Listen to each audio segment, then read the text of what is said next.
ठंडा लगा था रे दादा भाग रे साला बताप सब बोल लगे साला ठंडा लगा था जैकेट पहन साला जैकेट पहन लगला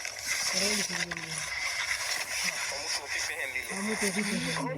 पहन लो तनी ए भैया जल्दी चल ना घरे साले हमरा सारधा लागल भैया रुकेला हाय साले को हमर अपने मुंह रे सारा सुखता चल सरवा अरे साला अब के कोनो गरमा गरम मरल हो पूरा फाकत हो आलू चप है खाली है लेते गन तकाते बोले छना थई तो सीधा बोलला साला की लाल जरूरत है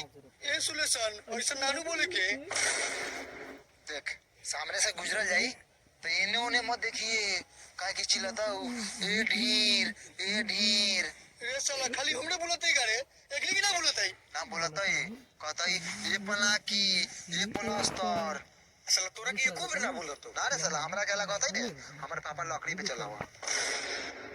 लकड़ी पे चलाओ तो का तोरा के ना चलतो ना रे साला हमरा के चिल्लाते तो फिर जरतई कथि से हैं हमरा घर से बहुत दोस्ती आई चलले बहुत के